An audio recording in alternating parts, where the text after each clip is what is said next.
कुछ तनी नी तो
बोलो सच्चिदानंद भगवान की, सियावर रामचंद्र भगवान की जय, उमापति महादेव की जय, पवन पुत्र हनुमान जी महाराज की जय, श्री बांके बिहारी लाल की जय, श्री राधिका रानी की जय, श्री गुरु नानक देव की जय, अम्बे मात की जय, सतगुरुदेव भगवान की जय। बोल दे जयकारा शेरा वाली का, बोल साचे दरबार की जय।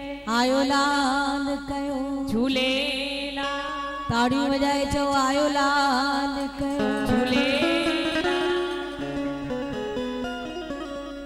हरी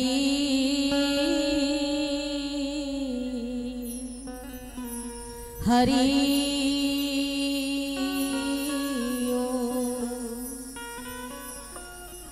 ओम गुरुर्ब्रह्मा गुरुर्विष्णुर् गुरुर्देव महेश्वर गुरुर्साक्षात् परब्रह्म तस्मै श्री गुरुवे नमः तस्मै श्री गुरुवे नमः।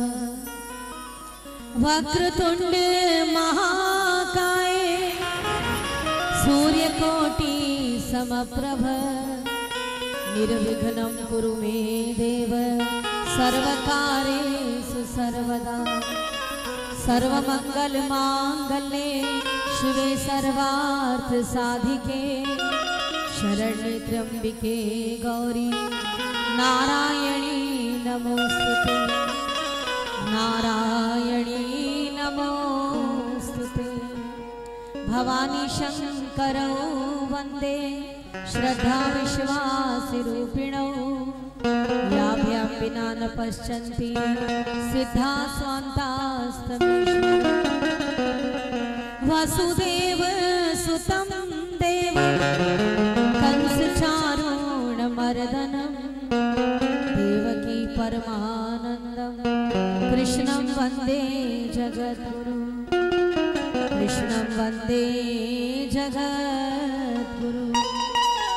ध्येयं सदा परिभवग्नमभीष्टदोहं तीर्थास्पदं शिवविरञ्चिनतं शरण्यं प्रत्यार्तिहं प्रणतपालभवाब्धिपोतं वन्दे महापुरुषते चरणारविन्दं चरणारविन्दं चरणारविन्दं चरणारविन्दं चरणारविन्दं। श्री राम राम राम। बोलो सच्चिदानंद भगवान की, संतीश्वर प्रेम जी महाराज की, माता कृष्णमयी जी की, भगवान भोलानाथ जी महाराज की, सतगुरु महाराज भक्ति प्रिया जी की, माता रुक्मणी बा साहेब की, सभी भक्तगण प्रभु नाम का सुंदर जाप करेंगे। एक बार हम कहेंगे, दोबारा आप सारे लोग बोलेंगे। ओम नमः शिवाय ओम नमः शिवाय हर हर भोले नमः शिवाय ओम नमः शिवाय ओम नमः शिवाय हर हर भोले नमः शिवाय ओम नमः शिवाय ओम नमः शिवाय हर हर भोले नमः शिवाय ओम नमः शिवाय। सभी भक्तगण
प्रभु चरणों में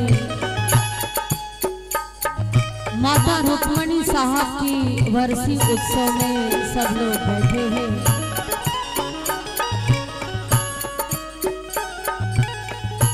हर इंसान अपने जीवन में किसी देवता की आराधना करता है।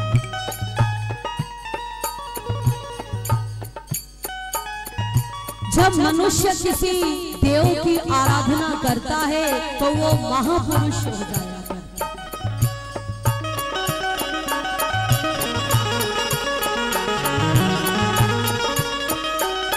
दादी रुक्मणी देवी जिन्होंने भगवान शंकर की आराधना, जब हम अपने जीवन में किसी भगवान की पूजा करते हैं, क्योंकि मनुष्य कभी मनुष्य की पूजा नहीं करता। अगर आप किसी को प्रणाम करते हो तो जरूर उसके अंदर कोई गुण देखते हो तो प्रणाम करते हो। दादी रुक्मणी देवी ने भगवान शंकर को उन्होंने सिद्ध किया, उनकी पूजन किया, उनके गुण अपने जीवन के अंदर ले आए। भगवान का गुण क्या है? सत्यम शिवम सुंदर। सत्यम, जीवन में अपने सत्य से प्रेम। हर इंसान अपने जीवन के अंदर विचार करो, रोज विचार करो, सत्य क्या है और असत्य।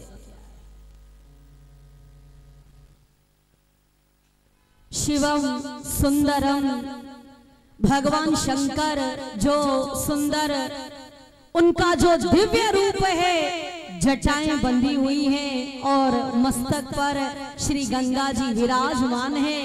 गंगा सदैव बहती रहती है और उस गंगा में हम लोग आज भी जब स्नान करते हैं तो क्या बोलते हैं? हर हर गंगे, हर हर गंगे। क्या बोलते हो जब नहाते? पापी ना है, पुण्यात्मा ना है, चोर ना है, डाकू ना है, नेता ना है, साधु ना है। जब गंगा में जाता है तो क्या कहता है? हर हर।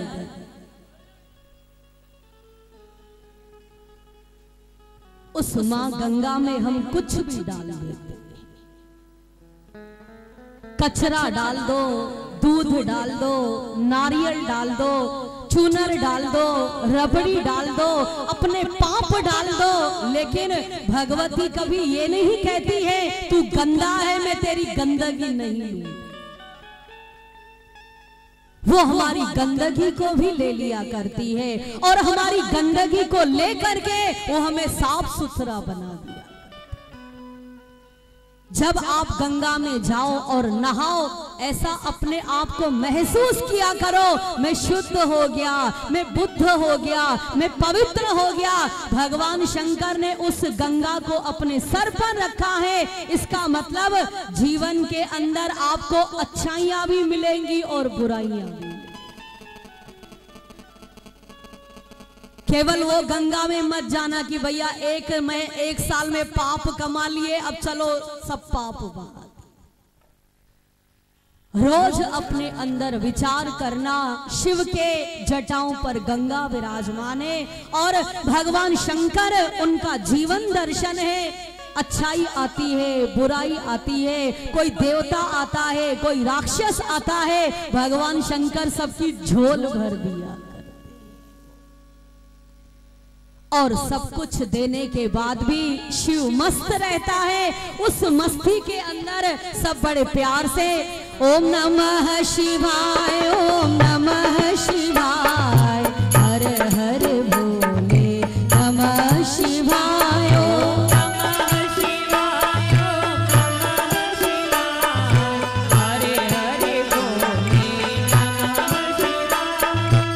नमः शिवाय, ओम नमः शिवाय, हर हर भोले नमः शिवाय, ओम नमः शिवाय, ओम नमः शिवाय, हरे हरे भोले नमः शिवाय। और भगवान शंकर सब कुछ देने के बाद वो निष्कामी है, वो निस्वार्थी है, वो निर्मोही है, वो निष्कलंक है।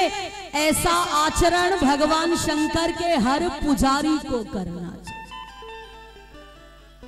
केवल ये मत किया करो चलो भैया शिव पर हम लोग जल चढ़ा के आए, दूध चढ़ा के आए। इसलिए तो खंडन किया गया ना, जिसने पिक्चर निकाली ओ माय गॉड उसने इस चीज का खंडन किया। आप तत्व को पकड़ो अपनी जिंदगी। जब शिव पर हम दूध की धारा चढ़ाते हैं तो हम वो धारा हमारे ऊपर आनी चाहिए। जब हम शिव पर गंगा जल चढ़ाते हैं वो गंगा जल हमारे ऊपर आना चाहिए। इसका अभ्यास हर मानव मात्र को करना चाहिए। जो हम मनुष्य हैं, आए हैं संसार के अंदर, बारंबार विचार करो लेके क्या जाएंगे और लेके क्या आएंगे। जब विचार करेंगे तो सावधान हो जाएंगे, और जब सावधान हो जाएंगे तो शिव तत्व हमारे अंदर प्रकट हो जाएगा। और जब शिव तत्व प्रकट होगा तो फिर आप भलाइयां करोगे, फिर अच्छाइयां करेंगे, हम फिर परोपकार करेंगे, फिर सेवा की भावना आएगी, फिर लेने की भावना नहीं आएगी, देने की भावना आएगी जीवन की। सुबह आज 15 अगस्त का दिन है, भारत माता की, भारत माता की। भाई देखो सब भारतवासी है, संत हो, साधु हो, नेता हो, अपनी मिट्टी से तो प्यार सबको हुआ कर। किसी ने हमसे कहा भाई आखिर बात क्या है कि सिंधी जाति इतना आरक्षित क्यों नहीं है, हमसे सवाल किया किसी। तो उसको हमने कहा कि सच बोले कि झूठ बोले।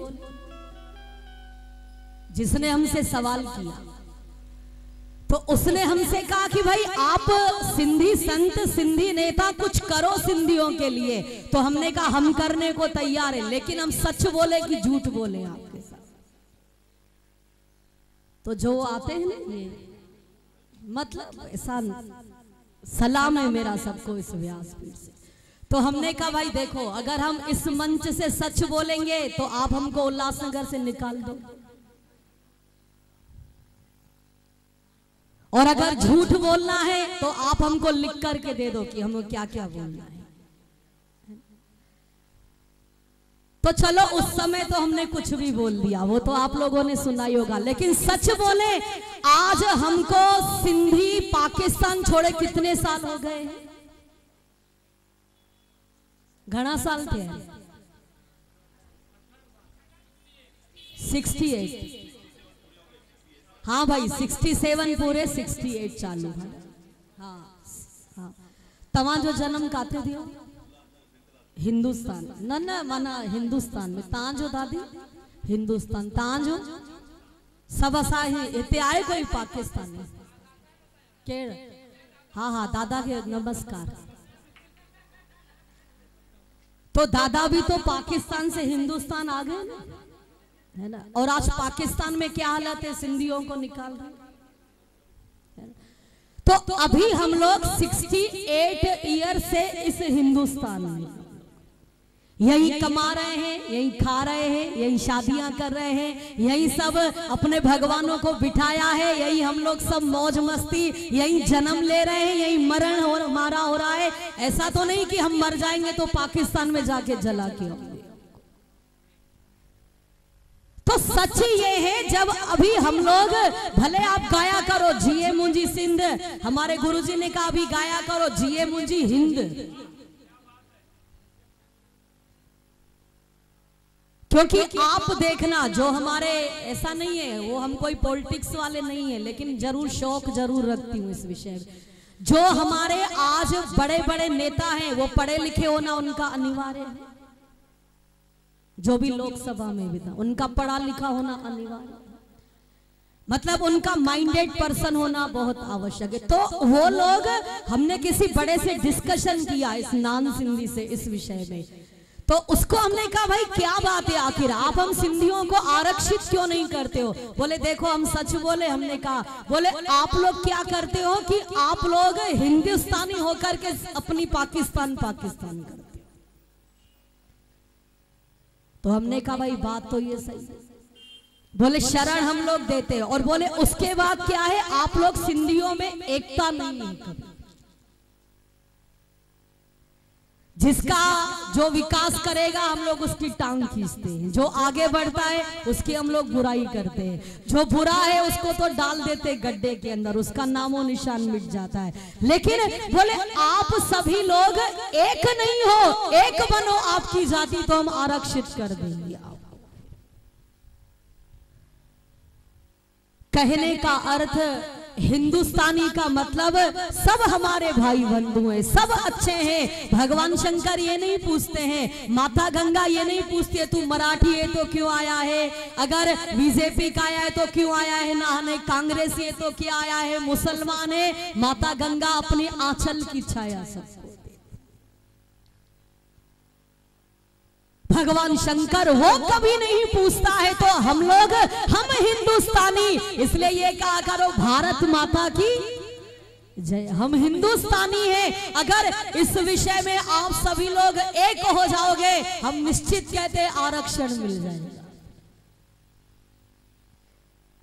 फिर हम लोग क्या करते हैं, हम लोग सब अनेक होके हम इनके साथ मिल जाएंगे, वो उनके साथ मिल जाएंगे, वो उनके साथ। इसका फायदा कौन उठाता है, दूसरे लोग।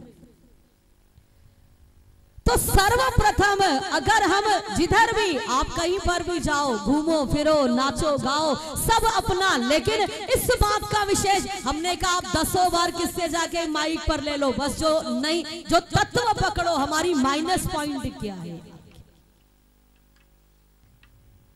आज सारे हिंदुस्तान, गुरु नानक शाह जब पाकिस्तान में थे, तो जब डिवाइड हो गया हिंदुस्तान पाकिस्तान, गुरु नानक शाह को किसी ने गालियां सुना दी। जब गालियां सुना दी तो गुरु साहब ने उनको आशीर्वाद दिया, बसे रहो इसी शहर के अंदर। क्या कहा, इतना ही वसा रहो सब। तो बाला मर्दाना देखते थे ये गुरु साहब आशीर्वाद दे रहे हैं, क्या दे रहे हैं। फिर कुछ लोगों ने उनकी बहुत सेवा की, उनको माला पहनाया, फूल माला और सम्मान सत्कार, ये सबके जीवन में होता है। एक बार हर इंसान के जीवन में ऐसा आएगा, खूब सत्कार मिलेगा, आप सोचोगे कौन, वो ईश्वर होता है। फिर एक बार खूब दुख मिलेगा आपको, वो कौन, वो भी ईश्वर। पर हम इंसान मतिमंद है, जब ऊंचाई पर जाते हैं तो अपने को देखते हैं मैं, और जब बुराई आती है, दुख आते हैं तो भगवान का पल्ला पकड़ लेते। भगवान भी कहता है चलो यहां से, गेट आउट। सुख में सुमिरन करो, दुख में सुमिरन सब करे, सुख में करे न कोई, एक बार सुख में करे तो दुख काहे को होए। चालाक हो जाओ, अपना स्टाइल करो जीवन के अंदर, सुख में अपना अच्छे अच्छे काम करो, दुख में तो ऑटोमेटिक भगवान की याद है। तो गुरु नानक शाह ने क्या किया, जो उनको उनका स्वागत सत्कार जय जयकार करे, गुरु साहब ने उनको कहा उजड़ जाओ सभी। क्या कहा, क्या कहा, क्या बोला, उजड़ जाओ सभी। जब एकांत हुआ तो बाला और मर्दाना उन्होंने उनसे पूछा, सच्चे पातशाह आखिर ये बतलाइए, जिन्होंने गालियां दी आपको वो लोग बसे रहे, और जिन्होंने आपको सम्मान दिया सत्कार दिया वो उजड़ जाएं। बोले ऐसा है, सज्जन लोग सदैव बिखरे रहे, जैसे आप सज्जन लोग, सज्जन लोग उजड़े रहे, उजड़े रहेंगे तो जहां जाएंगे सज्जनता फैलाएंगे। और दुष्ट पापी एक ही शहर में रहे, वो उधर ही अपना दुष्टता दिखाते रहे। तो आप सब लोग सज्जन लोग हो, सज्जन लोग हो तो क्या है, गुरु नानक शाह का ये वरदान है, सब सिंधी बिखर गए सब। आज आप अमेरिका जाओ, दुबई जाओ, दक्षिण अफ्रीका जाओ, जर्मनी जाओ, हिंदुस्तान किधर भी जाओ, सिंधी सब जगह मिल जाए। बिहार में हम एक जगह गए, आरा में गए, जब आरा में गए तो सब मुखड़े अलग अलग मस्त मुखड़े थे सब, तो हमने सोचा यार सिंधी नहीं दिख रहा है इधर कोई, मतलब ऐसा मन में हमारे आया। तो सब बड़े अच्छे अच्छे सब वहां पर, उधर रामचरितमानस पर कोई सम्मेलन था तो हम भी थे वहां पर। तो हमने कहा सब शक्ल सूरत दिखाई पड़ी, सिंधी नहीं दिखाई पड़ रहा। तो जब सब पूरा हो गया, आरती हो गई तो बाबा आया, तो हमने कहा ये आरती पे आया बाबा। तो उन्होंने कहा ता सिंधी आयो माना, और सब लोग नहीं। तो हमने कहा हाँ चाओ बाबा, चाहे मां भी बोला कोई सिंधी संत अचे तो रूर वानित कया। तो हमने कहा बाबा पो चई ता मुझे घर रहो, हली करी मुझे घर रहो, मुझी दुकान ते हलो, दिसो तो सही छा मां वटा।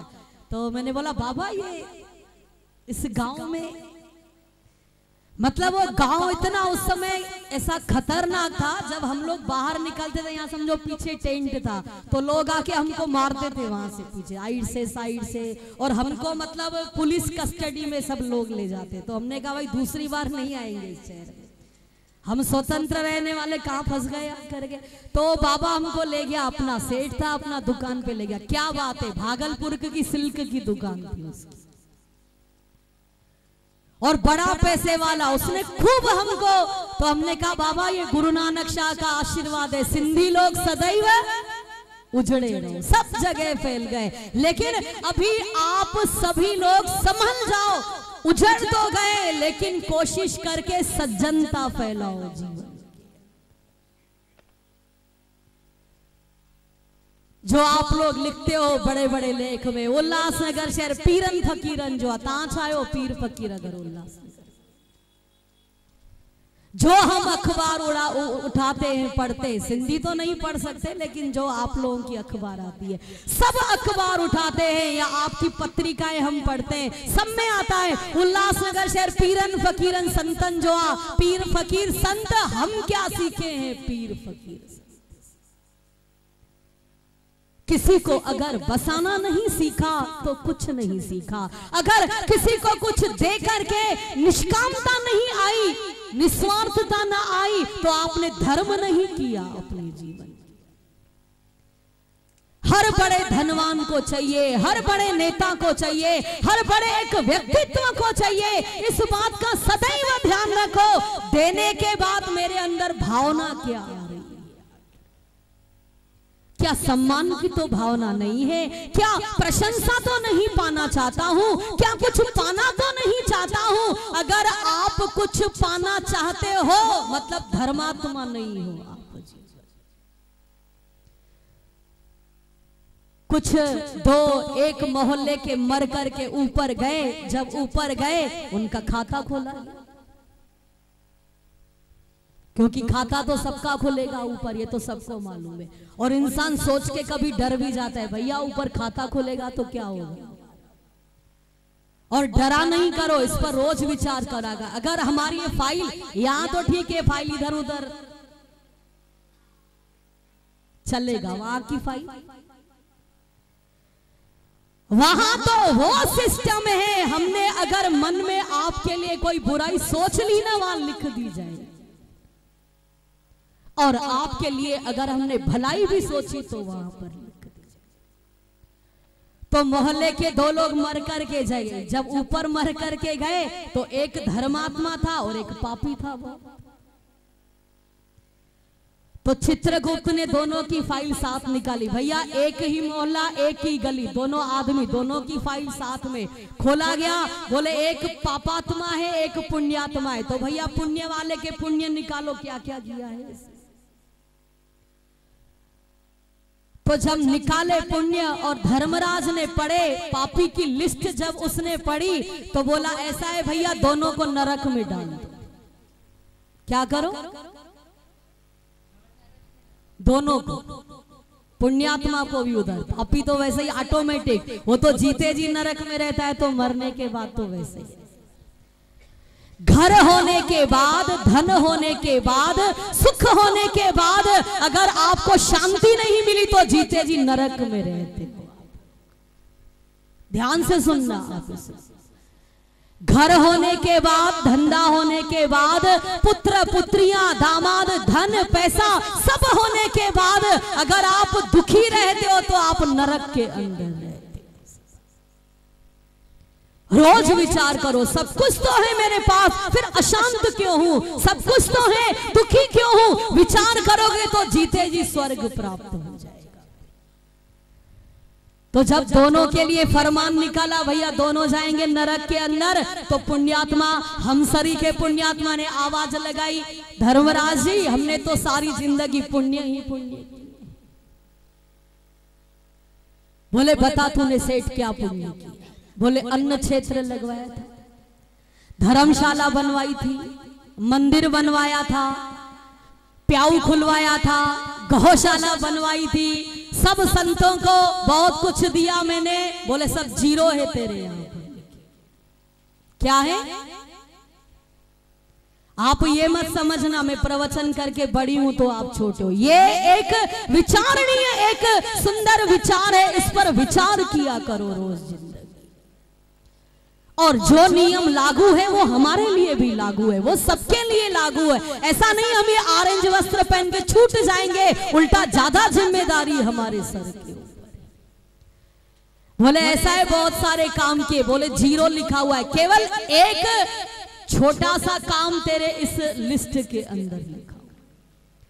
बोले ऐसे कैसे? हॉस्पिटल खुलाई, बोले उसके कारण तू वोट पाना चाहता था। तूने धर्मशाला हमने बनाई, बोले तू प्रतिष्ठा पाना चाहता था। तूने अन्न क्षेत्र खुलाए, तू पगड़ी प्राप्त पाना चाहता था। तूने गौशाला खिलाई, तूने अपना नाम लिखा दिया। बोले सब जगह तू यश, प्रतिष्ठा, मान, सम्मान, तेरे वो पुण्य वहीं खत्म हो गए। एक लिखा हुआ है, बोले क्या? एक बार ठंड में तू अपने घर से बाहर जा रहा था, कुतिया और कुतिया ने कुछ बच्चे दिए थे, वो ठंड में ठिठुर रहे। तो तू तो पैसे वाला था, तूने नौकर को आवाज लगाया, नौकर। बोले हाँ, एक कोई फटा पुराना कपड़ा डाल दो। तो तुम्हारे नौकर ने क्या किया? कोई ले आया गरम कपड़ा फटा पुराना, कुतिया के ऊपर डाल दिया, कुतिया के बच्चे और कुतिया बच गए। वो पुण्य तेरे इसके अंदर लिखा। एक पुण्य है केवल, और वो सारी जिंदगी किसमें जीता था? हम पुण्य। मैंने किया, मैं किया, मैं किया, मैं किया, तीरथ व्रत अरुदान कर, ओ मन में धरे गुमान, नानक नीफल जात है जो कुंजर स्नान। तीर्थ भी किया, धर्म भी किया, दान भी किया, सब किया, और मैं किया, मैंने किया, मैंने किया, वो हाथी स्नान के बराबर। बोले अब तेरा एक ही पुण्य है। बोले ये मेरा बगल वाला नरक में, तो बोले अब, बोले सिस्टम ये है, अगर तू इसको अपना पुण्य देगा तो ये नरक से स्वर्ग में आ सकता, पर करे क्या? अब एक ही खाते में पुण्य लिखा है, वो नरक में जाए। तो उसने सोचा एक काम करते हैं, सारी जिंदगी तो नरक झेला। बोले धर्मराज जी जो मेरा ये पुण्य लिखा है ना, ये हमारे बगल वाले को दे दो, ये स्वर्ग में रहेगा और हम नरक में रहेंगे। जब उसने कहा सोच लो, बोले सोच लिया। अब पापात्मा आ गया नरक स्वर्ग के अंदर, पुण्यात्मा आया नरक के अंदर। जब आया तो देने से क्या हो गया? उसके लिए नरक की यातना ठंडी हो गई, क्योंकि देने वाला कैसा होता है? देने वाला कैसा होता है? और लेने वाला, जैसे हम साधु लोग सदा लेते, हम सदा नीचे रहते। बाबा कभी इनको बोलेंगे ये काम करो, इनको बोलेंगे ये काम करो, ये काम करो। आप सब दाता हो, हम सब भिखारी हैं। तो देने वाले का पुण्य तो और बढ़ जाता है। तो धर्मराज जी आए, बोले ऐसा है, देने के ऊपर तेरा पुण्य और बढ़ गया, तू भी चल स्वर्ग की।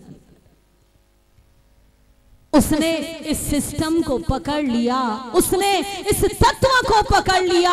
देने वाले के और वृद्धि होती है, देने वाला कभी कम नहीं होता है। लेकिन देने वाले की एक शर्त है, वो भगवान शंकर के जैसा दे जीवन।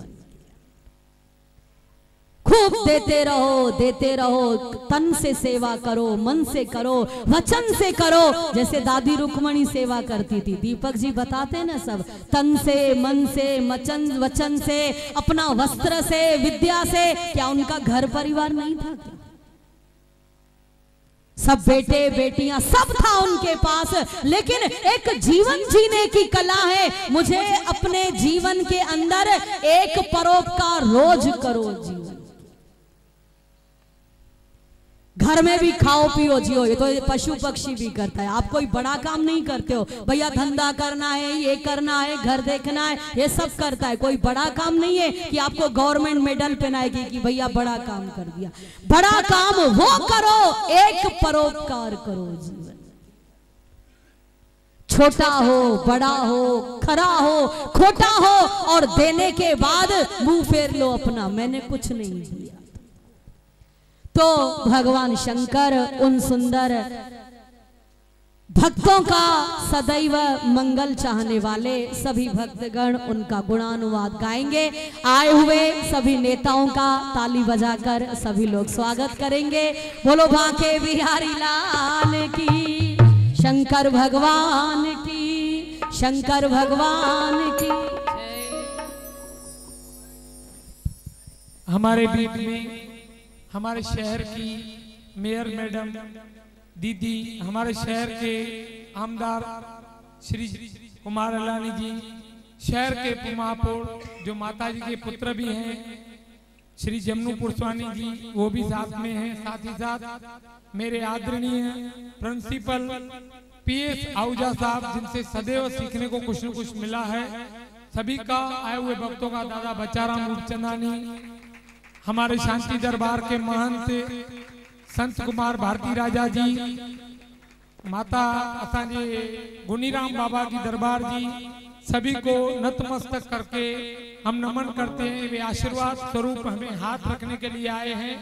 जैसे माता जी ने सेवा के कार्य किए थे और उनको आगे बढ़ाया था, इसी तरह से हम भी आपसे यही आशा चाहते हैं कि आप हमारे ऊपर आशीष करके जाएं कि कम से कम उनकी राह पर चलकर उनके कार्यों को आगे बढ़ाएं।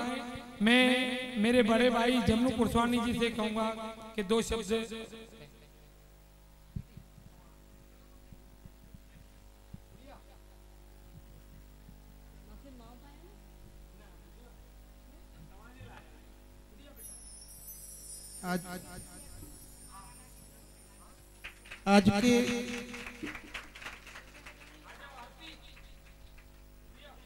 आज के इस उत्सव में उपस्थित सभी आदरणीय संतजन,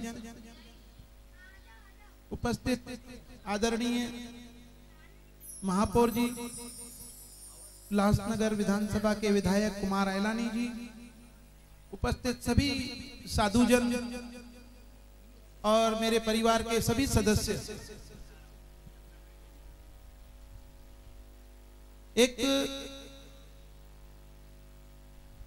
कहावत है कि हस्त्रो पवित्रम यदि पुण्य दानम, हस्त्रो पवित्रम यदि पुण्य दानम, वाक्यम पवित्रम यदि राम नामम, पगम पवित्रम यदि तीर्थ यात्रा। हम अपने जीवन में अनेक तरह के कार्य करते रहते हैं।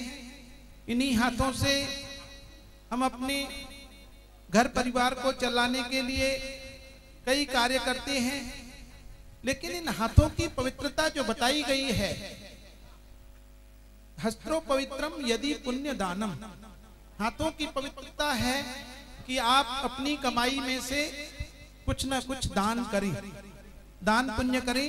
और वो दान पुण्य किस प्रकार का करें?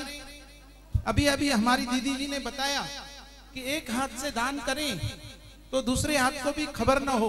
अगर उस दान के बारे में आपने अपना नाम लिखवा कर धर्मशालाएं बनवा दी या किसी को खाना खिलाया, 10 जनों को बताया, तो उसका पुण्य आपने यहीं पर प्राप्त कर लिया। तो हस्त्रो पवित्रम यदि पुण्य दानम, पुण्य दान क्या है? जो एक हाथ से करने के बाद दूसरे हाथ को भी खबर ना पड़े, वो पुण्य दान है।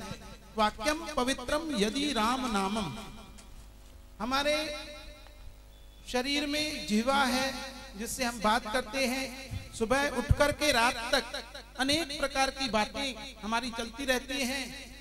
कहीं पर किसी की प्रशंसा, कहीं पर किसी की निंदा, निरंतर कार्य यह जिह्वा करती रहती है। लेकिन इस जिह्वा का पुण्य क्या है? वाक्यम कब पवित्र होते हैं? हमारे वाक्य पवित्र होते हैं यदि राम नामम, यदि हम इन वाक्यों से राम का नाम उच्चारण करते हैं, अपने उस प्रभु का नाम उच्चारण करते हैं, तब हमारी यह जीवा पवित्र होती है। पगम पवित्रम यदि तीर्थ यात्रा, ये पैर पूरा दिन काम करते हैं, चलते हैं, लेकिन पगों की पवित्रता तभी है जब हम इससे कोई अच्छा स्थान या कोई तीर्थ यात्रा करें। आप सभी आज यहाँ पर आए, यहाँ पर आपके हाथ भी पवित्र हुए और यहाँ पर आपने राम नाम का स्मरण किया तो वाक्य भी पवित्र हुए। और आज इस स्थान पर माता रुक्मणी जी के बारे में 2 शब्द बताऊंगा। इस स्थान पर जो आए हैं तो आपके पैर भी पवित्र हुए हैं, यानी कि आप आज पूरे तरह से पवित्र हुए हैं। माता जी को मैं बचपन से जानता हूं और उनके साथ मेरा पिता, मेरी माता और पुत्र के जैसा संबंध था। मैंने उनको भगवान की भक्ति करते हुए बहुत करीब से देखा था और कुछ पाया भी मैंने उनसे। एक बार बिल्डिंग का कार्य हो रहा था, तब मैंने जो उनको एक अजीब कार्य करते देखा था, तब मैं हमेशा के लिए उनको जान गया कि यह पुण्य आत्मा है जिनके अंदर बड़े बड़े अमीरों के प्रति प्रेम हो न हो, लेकिन यह जो गरीब मजदूर कार्य करते हैं, जब वो बीर के उतरते थे तो माताजी खुद उनके लिए खाना बनाती थी डेली, और खाना बना करके उनको खिलाती थी।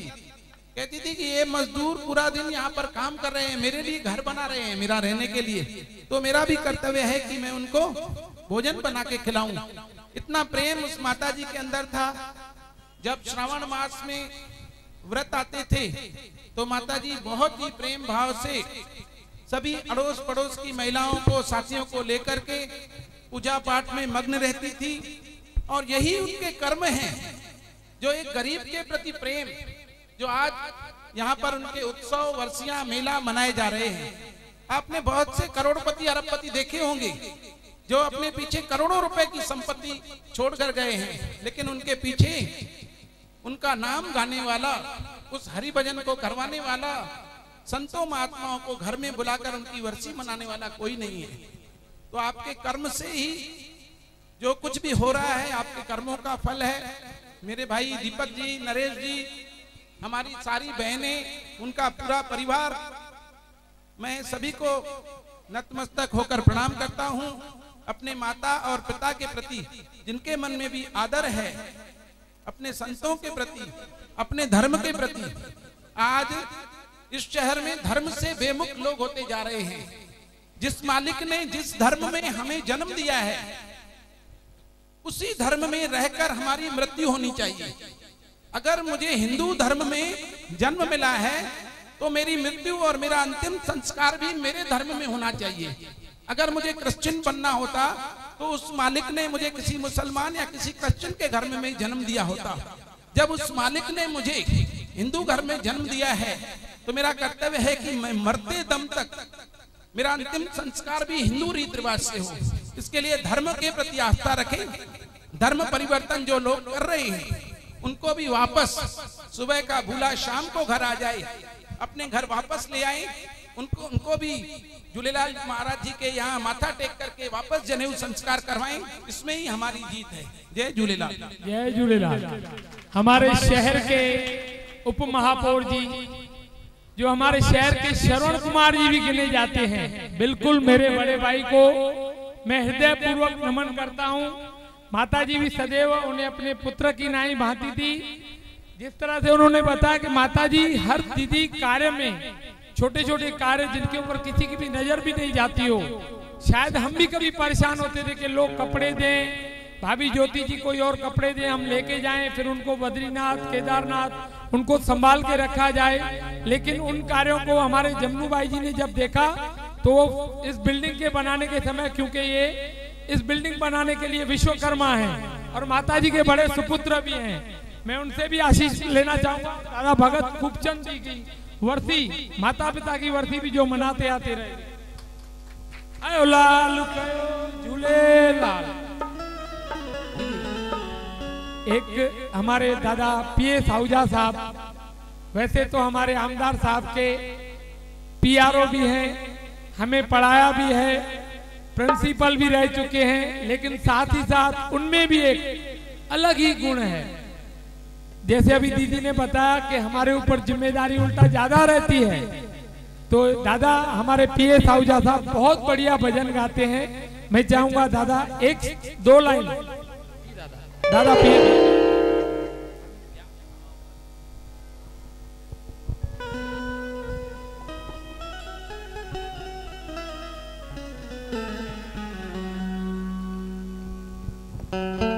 भाऊ असांजे विच में आदरणीय भाऊ परसराम साहिब जिन जी आशीर्वाद कृपा सदैव माता जे मथा असांजे मथा गॾु रहंदी आई आहे। उन्हनि जा मंत भाऊ लीलाराम साहिब असांजे विच में ज़ोरदार तारियूं। असांजा भाई साहब उन्हनि जे लाइ बि ज़ोरदार तारियूं।